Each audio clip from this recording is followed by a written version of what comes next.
Fox News. Pete Buttigieg goes by. He's being interviewed about the upcoming debate, and of course is asked the uncomfortable question about Kamala, and his response was very interesting, so much that it kind of shut the two people who were interviewing him up. Take a look.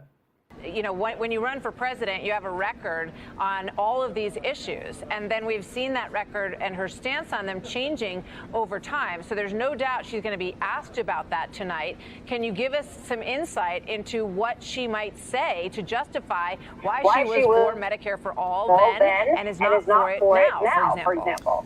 Well, there's a classic parlor game of trying to find a little bit of daylight between running mates. And if people want to play that game, we could look into why an evangelical Christian like Mike Pence wants to be on a ticket with a president caught with a porn star, or how he feels about the immigration policy that he called unconstitutional before he decided to team up with Donald Trump.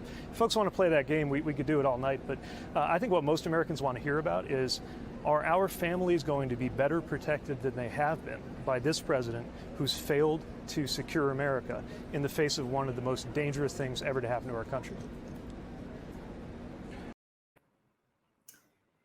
Actually, that was a highlight of the week, because Pete Buttigieg wasn't having it that day. He just wasn't having it. And I think that it is important, and that no matter what side of the political aisle that you are on, that you are able to hold all sides accountable, because I believe, in my opinion, is that is what being a true patriot is.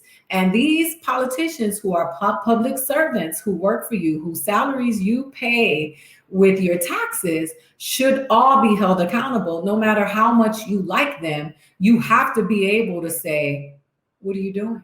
What's going on here? That's wrong. You shouldn't do this. There is nothing wrong with doing that. You can't truly say that you love Donald Trump.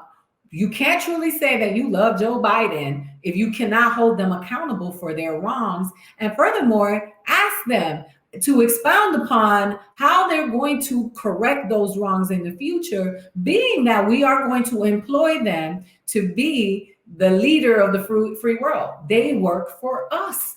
So Pete shut it down. I think Pete was being fair. He didn't take his feelings with him about the debates when he was running for president. He said, this is fair and fair is fair.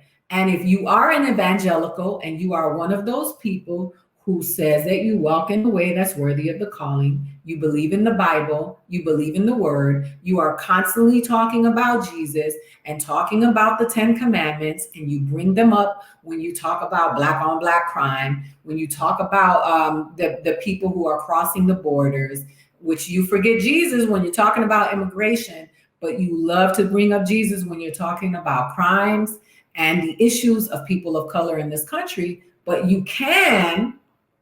you're very anti-abortion and you call it a sin.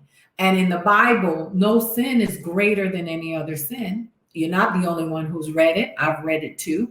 No sin is greater than any other in the eyes of God. So how is it that you're not holding Donald Trump accountable for his extramarital affairs? We don't have to talk about Stormy Daniels being a porn star as if her value is less as a human being because of what she does for a living.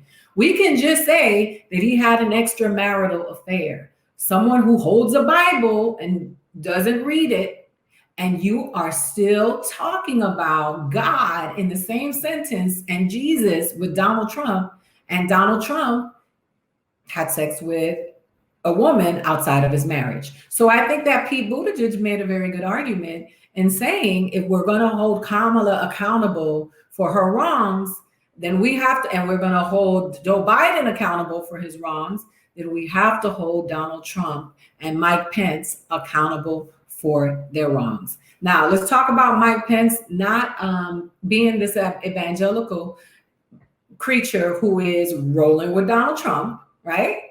He wanted to pray the gay away. He believes in gay conversion therapy. He doesn't surround himself with women unless his wife is around, so he's not allowed to be around women. He calls women his wife mother. So He is rolling with Donald Trump, who we know has only paid $750 in taxes. He said he paid millions of dollars in taxes, but that's not what the receipts say.